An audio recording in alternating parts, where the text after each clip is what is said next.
ఇప్పుడు శ్రీ వీరారెడ్డి గారు ప్రెసిడెంట్ ఆప్కాప్ హైదరాబాద్ వారు ప్రసంగిస్తారు. సారు 2 దఫాలుగా ఎమ్మెల్యేగా ఎన్నికై ఉన్నారు. మహబూబ్ నగర్ జిల్లా అమరచింత నుంచి ఎమ్మెల్యేగా ఒకసారి, అలాగే మహబూబ్ నగర్ జిల్లా అమరచింత నియోజకవర్గం నుంచి రెండోసారిగా ఎమ్మెల్యేగా ఎన్నికైనటువంటి మాన్యులు. అదేవిధంగా ఈరోజు ఈ కార్యక్రమానికి, నేటి రైతు బంధు కార్యక్రమానికి యువ నాయకుడు ఎమ్మెల్యే ఆఫ్ దేవరకద్ర శ్రీ ఏ వెంకటేశ్వర రెడ్డి గారు ఇప్పుడే విచ్చేస్తున్నారు. వారిని వేదిక మీదకి సాదరంగా ఆహ్వానిస్తున్నాం. ప్లీజ్ కర్తాల ధ్వనులతో వారిని వేదిక మీదకి ఆహ్వానిస్తున్నాం. కరెక్ట్ టైంకి వచ్చారు. వీరారెడ్డి గారి శిష్యులు సార్ ఇప్పుడు ప్రెసిడెంట్ ఆప్కాప్ హైదరాబాద్ గారు వీరారెడ్డి గారు ప్రసంగిస్తారు. ఎమ్మెల్యే గారు వేదిక మీదకి వచ్చేసారు. Thank you sir. ఈనాటి రైతు బంధు అవార్డ్స్ కార్యక్రమానికి వేదిక ఇచ్చిన నాబార్డ్ రిటైర్డ్ సిజిఎం మోనయ్య గారు, వేద్ కుమార్ గారు, విశాలాక్షి గారు, అట్నే మూర్తి గారు, రవికుమార్ గారు, మిత్రులు మా ప్రాంత గౌరవ శాసనసభ్యులు వెంకటేశ్వర రెడ్డి గారు, వంశీ మోహన్ గారు, మరి చేసిన అవార్డు గ్రహీతలు, రైతు సోదరులు, శాస్త్రవేత్తలు, పాత్రికేయులు, సోదరి మల్లారా, అన్ని విధాల వ్యవసాయ రంగంలో మెళకువలు, మరి వ్యవసాయము, మరి చిరుధాన్యాలు అయితేనేమి, వేద్ కుమార్ గారు పర్యావరణ పరిరక్షణ అయితేనేమి, మరి రైస్ సంగతి అయితేనేమి, అందరూ అనేక అంశాల గురించి చాలా విస్తృతంగా మాట్లాడడం జరిగింది. వారి వల్ల మాకు కూడా కొంచెం ఆ జ్ఞానము పెంపొందించడానికి అవకాశం కలిగినందుకు వారందరికీ ఈ సంస్థ ద్వారా విచ్చేసి మేము ధన్యవాదాలు చెప్పుకుంటూ, నేను వ్యవసాయం లేనిదే దేశం లేదు. ఈ దేశానికి వెన్నెముక రైతు. కానీ రైతుకి అనేక కష్టాలు ఉన్నాయి. దాన్ని కట్టదించడానికి అనేక ప్రయత్నాలు జరుగుతున్నప్పటికీ అది ఇంకా ఒక స్పష్టమైన కొలికి రాలేదని నా అభిప్రాయం. మరి వారికి కావాల్సిన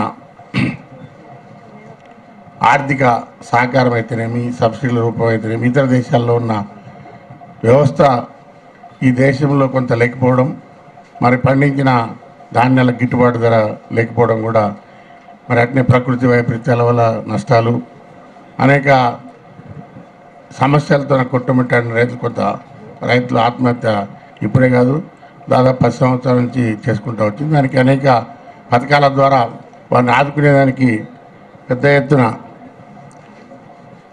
కేంద్ర రాష్ట్ర ప్రభుత్వాలు ప్రయత్నాలు చేస్తూనే ఉన్నాయి. మరి మనకు చిరుధాన్యాలు అనేది పాతకాలంలో ఉన్నమాట వాస్తవమే. కానీ ఇప్పుడు భూగర్భ జలాలను మనం పైకి తీసుకొని మరి వరి వంగడాల వైపు, లేకుంటే రైతుకు ఏది పండిస్తే లాభం అనేది శాస్త్రవేత్తలు రోజు రోజుకు సంవత్సరాల తరబడి కష్టపడి వాళ్ళు పరిశోధనలు చేయడం, వాళ్ళ ద్వారా వచ్చిందని మనం పంటల రూపంలో తీసుకోవడానికి ప్రయత్నాలు జరుగుతాయి. అప్పుడున్న వరి ఇప్పుడు లేవు.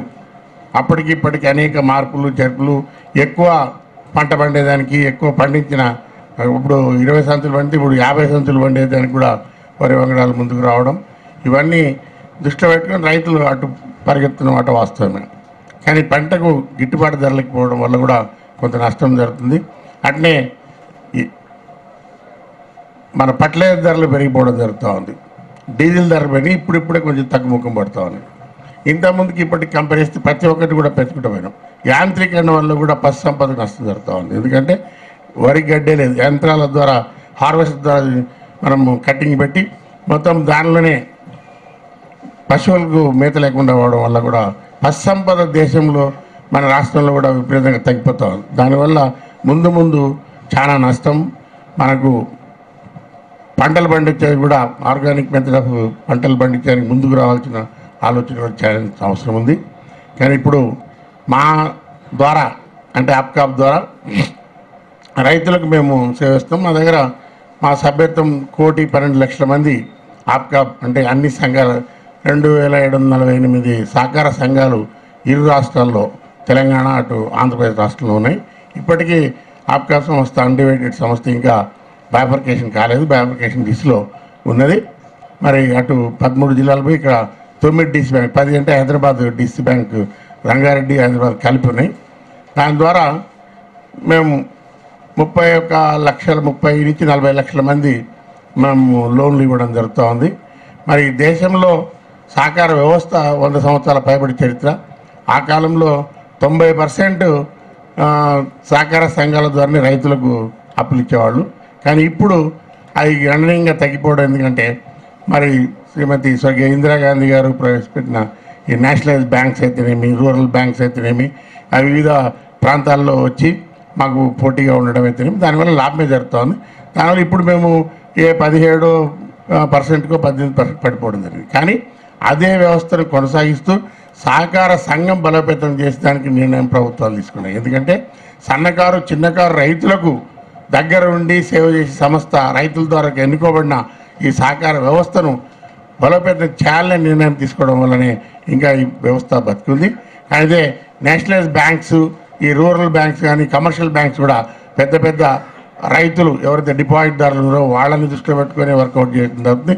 వాళ్ళు చెప్పిన వాళ్ళకి లోన్లు ఇవ్వడం కానీ, పారిశ్రమలకు ఎక్కువ వాళ్ళు విధిలేని పరిస్థితుల్లో కేంద్ర ప్రభుత్వం ఆంక్షలు విధించింది కాబట్టి ఆ 18% అనేది ఇస్తారు తప్ప, లేకుంటే ఇవ్వలేరు, ఉండే ఉద్దేశం కూడా వాళ్ళకి లేదని మేము ముందు సవినీగా మనం చేస్తాం. అంతేకాకుండా వాళ్ళు పెట్టుకునే గోల్డ్ లోను, అగ్రికల్చర్ గోల్డ్ లోని వాళ్ళకి సెక్యూర్డ్ లోన్ కింద ఇస్తారు తప్ప, మేము 90% రైతులకు మేము అప్పులు ఇస్తూ ఉన్నాం. దాంట్లో రైతులే అందరూ. అంటే రైతులకు మేము దగ్గరగా ఉన్నాం అనేది నిదర్శనం.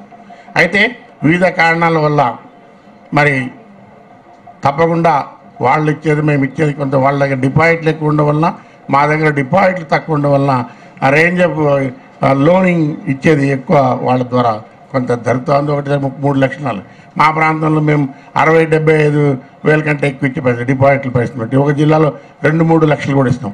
అంటే ప్రభుత్వాల సహకారంతో, నాబార్డు వారి సౌజన్యంతో, నాబార్డు వాళ్ళు ఇచ్చే ఆర్థిక అంటే రీఫైనాన్స్తో మేము ముందుకు పోతా ఉన్నాం. ఇప్పుడు దాదాపు మేము 13,700 కోట్లతో వ్యాపార లావాదేవీలు ఇంతకుముందు చేయడం జరిగింది. ఈ ఎలక్షన్ల కంటే ఒక సంవత్సరం ముందు నుంచి ఈ సహకార వ్యవస్థ అస్తవ్యస్తంగా మారింది. దానికి కారణాలు ఇరు రాష్ట్రాల్లో వచ్చిన రాజకీయ పార్టీలు, మేము వస్తే ఇది మీకు మాఫ్ చేస్తాం, ఇది మాఫ్ చేస్తాం, ఇది స్కై ఈజ్ ది లిమిట్ అని ఆకాశమే హద్దుని కొంత, లేక ₹1,00,000 హద్దు కొంత వాళ్ళు చెప్పడం వల్ల కొంత కట్టడం మానేసిన వల్ల పోయిన సంవత్సరం 3,000 కోట్ల వరకే మేము ఇవ్వడం జరిగింది. మేము దాదాపు 4,000 కోట్లు నాబార్డు వాళ్ళ దగ్గర నుంచి ఆర్థిక సహకారం తీసుకోవడం జరిగింది, రీఫైనాన్స్. దానికి ఇప్పుడు మేము కట్టాల్సిన పరిస్థితి. ఒక తెలంగాణ ప్రభుత్వం ఇప్పుడు ఒక దాదాపు 16,000 కోట్లు రుణమాఫీ కింద ప్రకటించి 4,000 కోట్లు రిలీజ్ చేయడం జరిగింది. దాంట్లో 25% మాత్రం ఇచ్చారు. 25%లో కూడా ఇంట్రెస్ట్ కలిపి మొదటి దఫా చేయడం జరిగింది. దానికి 4 సంవత్సరాల కాలంలో మొత్తం దానికి మెలికలు ఏంటంటే మళ్ళా అంటే రైతు సరైన రైతు కరెక్ట్ రైతుకే ఈ రుణమాఫీ జరగాలి, అందరికి కాదని చెప్తున్నా. వాళ్ళ ఎస్బీఐ అకౌంట్లు, వాళ్ళ కార్డు లేకుండా అంటే మన ఆధార్ కార్డు, మన ఇప్పుడు వచ్చిన ప్రతి ఒక్క దాన్ని లింక్ చేసి ఇవ్వడం వల్ల కొంత ఇంతవరకు ముందుకు పోయేదానికి కష్టకాలం ఇప్పుడు ఇస్తూ ఉన్నాం. మా వల్ల అన్ని విధాలు రైతులకు మేలు చేయడానికి మేము సహకరిస్తాం. నాబార్డు వాళ్ళు ఎక్కువ ఎల్టీలో దీర్ఘకాలిక రుణాలు పశు సంపదకు, మరి గొర్రెల పెంపకానికి కానీ, ఇటు పౌల్ట్రీకి కానీ అన్నిటికి కూడా వాళ్ళు 100% రిఫైనాన్స్ చేస్తారు. కానీ క్రాప్ లోన్ల వరకు వచ్చే 50% వాళ్ళు రిఫైనాన్స్ చేస్తారు, 50%. 50% మేము మళ్ళీ నాబార్డు నుంచి వచ్చిన దాన్ని కలుపుకొని ఆప్కాబ్లో, ఆంధ్రప్రదేశ్ కోఆపరేటివ్ బ్యాంక్లో మళ్ళీ మేము ఒక 20% కలిపి మాకున్న నిధులను మేము డీసీ బ్యాంక్ ఇస్తే, డీసీ బ్యాంక్ 10% కలిపి 10% షేర్ క్యాపిటల్ పోను మన రైతులకు ఇవ్వడం జరుగుతూ ఉంది. వాళ్ళు ఎక్కువ ప్రోత్సహించేది ఇప్పుడు ఈ తిరగ రాసుకోవడము, దీనివల్ల ఏముంది, అందుకని దీర్ఘకాలిక రుణాల వైపు మొగ్గు చూపండి. అటనే పశు సంపదను పెంచడానికి ప్రయత్నంలో మా వాళ్ళు 25% మన హరిజన గిరిజన వాళ్ళకైతే 33% కూడా వాళ్ళకు సబ్సిడీలు ఇవ్వడం జరుగుతూ ఉంది. మరి దానికి కూడా మేము పెద్ద ఎత్తున చేసేదానికి మా వంతు ప్రయత్నాలు మేము 22 జిల్లాల్లో కూడా చేస్తూ ఉన్నాం. అయినప్పటికీ డిపాజిట్ల సేకరణలో కొంత లోతుపాట్లు ఉండడం వల్ల కొంత ఇబ్బందులు పాలవుతున్నాం. కానీ అట్నే దేశంలో ఉన్న అన్ని రాష్ట్రాల కంటే ముందు సాంకేతిక పరంగా మేము మీరు కోర్ బ్యాంక్ సొల్యూషన్స్లోకి మొత్తం 22 బ్యాంకులు 630 బ్రాంచ్లను కూడా మేము తీసుకురావడం జరిగింది.